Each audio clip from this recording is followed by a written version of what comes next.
Good morning students, welcome to IITM international public school. Students, आज की class में हम लोग साइंस में फिजिक्स में साउंड स्टडी करने वाले हैं।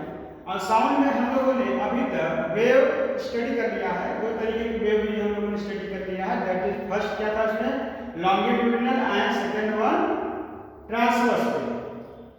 दोनों वेव हम लोगों ने अच्छे से स्टडी कर लिया था। एंड वेव से रिलेटेड सम जो टर्म्स थे उनको भी हम लोग स्टडी कर लिया था।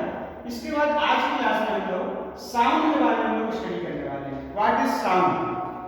So sound is a form of energy. Sound क्या है? एनर्जी का ही एक फॉर्म है जो क्या होती है हमारे ईयर तक आके एक सेंसेशन क्रिएट करती है, जिसको हम लोग सुन पाते हैं। कि वो सेंसेशन हमारे ईयर में आती है और ईयर ड्रम को क्या करती है? वाइब्रेट कराती है।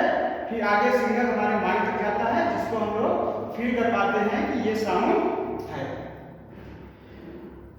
तो साउंड जो होती है एक तरीके की लॉन्गिट्यूडिनल वेव होती है। एंड साउंड को ट्रेवल करने के लिए मीडियम की जरूरत पड़ती है। So it requires a medium to travel. ये दैट मींस साउंड को ट्रेवल करने के लिए मीडियम की जरूरत पड़ती है। बिना मीडियम के साउंड ट्रेवल नहीं कर सकता है। यानी देखिए यहाँ पे it can not travel through vacuum, क्योंकि वैक्यूम में कोई मीडियम ही नहीं है, इसलिए वैक्यूम के थ्रू साउंड ट्रेवल नहीं करेगा। और जब साउंड कैसे प्रोड्यूस होता है? प्रोडक्शन ऑफ साउंड यहाँ पे देखिए, sound is produced due to vibration of a body. जब कोई बॉडी वाइब्रेट करता है तो साउंड प्रोड्यूस होता है। जैसे यहाँ पे मैं बोल रहा हूँ, आप लोग भी बोल के देखिए, अपने गले के पास अगर हाथ रख के देखेंगे तो आपको वाइब्रेशन लगेगा। दैट मीन्स हमारे जो थ्रोट में एक आपके वोकल कॉर्ड होते हैं वो वाइब्रेट करते हैं, जिसकी वजह से मैं बोल पा रहा हूँ, साउंड प्रोड्यूस कर पा रहा हूँ। आप लोगों ने स्कूल में देखा होगा जो बेल होता है उसको जब क्या किया जाता है? बीट किया जाता है, स्ट्राइक किया जाता है हैमर से। तो वो भी देखिए क्या होता है, उसकी आवाज आपके ईयर तक आती है, जिससे आपको पता चलता है कि अब बेल हो गया है, कौन सा पीरियड लगा है, फर्स्ट सेकेंड थर्ड। उसी तरीके से आप लोगों ने साइकिल में देखा होगा कि एक बेल लगा रहता है, जिसके थ्रू जब उसका क्या करते हैं, जब कहीं आप क्राउड में चलते हैं, जब लोगों को साइड करने के लिए आप लोग क्या करते हैं, उसको बेल बजाते हैं। तो जब उसको टच करेंगे तो देखने लगेगा कि वो वाइब्रेट कर रहा है टच करने के। इसी तरीके से यहाँ पे देखिए क्या है, ये ड्रम है। जब ड्रम को क्या किया जाता है? स्ट्राइक किया जाता है। इसके ऊपर क्या करिए, मान लीजिए इसके स्किन के ऊपर, ये जो मेम्ब्रेन है ऊपर वाला, इसके ऊपर मान लीजिए आप डस्ट रख दीजिए, फाइन पार्टिकल्स रख दीजिए, धूल रख दीजिए। जब इसको स्ट्राइक करेंगे तो आपको तो क्या देखने को मिलेगा? धूल ऊपर नीचे क्या करेगा? इसके इसी स्किन के ऊपर मोशन करेगा। दैट मीन्स से क्या बदल रहा है? जब आप इसके स्किन को, ड्रम के स्किन को जब आप स्ट्राइक कर रहे हैं, इसका जो स्किन है, दैट मीन्स मेम्ब्रेन कह लीजिए, क्या हो रहा है? ऊपर नीचे मोशन कर रहा है। दैट मीन्स ये वाइब्रेट कर रहा है इसका स्किन। और इसके अंदर की जो एयर होती है, इस ड्रम के अंदर एयर है, वो भी क्या करती है? वाइब्रेट करने लगती है। क्यों? क्योंकि आप इसको स्ट्राइक करके इसकी स्किन पे फोर्स लगा रहे हैं, उस फोर्स की वजह से इसके अंदर की एयर भी वाइब्रेट कर रही है। इसी तरीके से आप देखिए, आपको एक ढोलक दिख रहा है, इसके यहाँ पे दोनों तरफ के देखिए स्किन है। इनको जब क्या किया जाता है? हिट दिया जाता है, स्ट्राइक किया जाता है, तो इसके स्किन भी क्या करते हैं? वाइब्रेट करने लगते हैं, जिसकी वजह से इसके अंदर जो एयर भरा होता है वो भी वाइब्रेट करने लगता है, जिसकी वजह से आप लोग बढ़िया सा साउंड सुन पाते हैं, जिसको आप लोग म्यूजिक कहते हैं। नेक्स्ट टॉपिक, अब यहाँ की जो साउंड कोई बॉडी वाइब्रेट करता है, तो वाइब्रेट करने की वजह से उसका देखिए फ्रीक्वेंसी होता है। तो फ्रीक्वेंसी के बारे में हम लोग स्टडी कर चुके हैं। तो 20 हर्ट्ज से 20 किलो हर्ट्ज तक की फ्रीक्वेंसी को ह्यूमन ईयर क्या करता है? सुन पाता है। इस रेंज के बाहर हम लोग साउंड को ईयर नहीं कर पाते। नेक्स्ट टॉपिक है production of propagation of sound. Sound आगे कैसे बढ़ती है?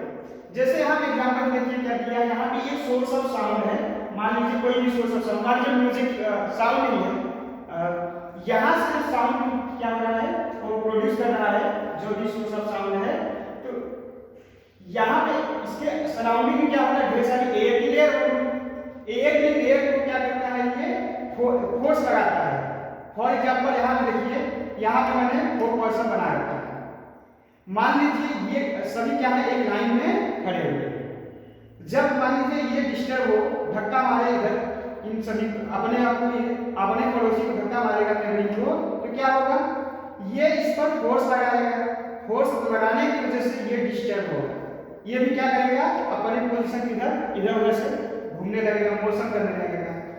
अब इसने जो फोर्स इसमें लगाया तो ये मोशन करने लगा, सेम ये क्या करेगा इसमें फोर्स लगाएगा, जिसकी वजह से ये भी क्या करेगा अपने मेन पोजीशन के बाद मोशन करने लगेगा। सेम वे में ये भी क्या करेगा इसके ऊपर फोर्स लगाएगा और अपनी पोजीशन के बाद मूव करेगा।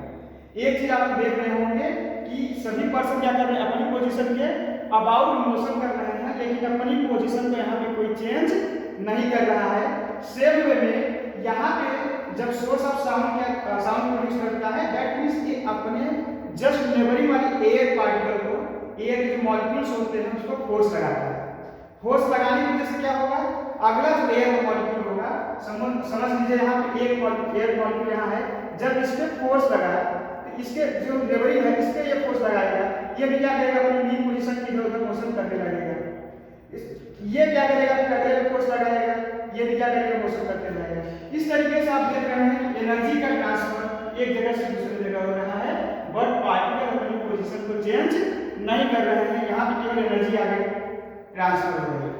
इस तरीके से साउंड क्या होती है आगे ट्रांसफर होती रहती है और लिसनर तक आती है, लिसनर के ईयर तक आती है और लिसनर उस साउंड को सुन पाते हैं। ओके स्टूडेंट्स, आज की क्लास में हम लोगों ने साउंड पढ़ा, प्रोडक्शन ऑफ साउंड पढ़ा एंड प्रोपागेशन ऑफ साउंड पढ़ा। इन सभी टॉपिक्स को आप लोगों को कॉपी में एकदम बढ़िया राइटिंग में लिख के आना है। Thank you class.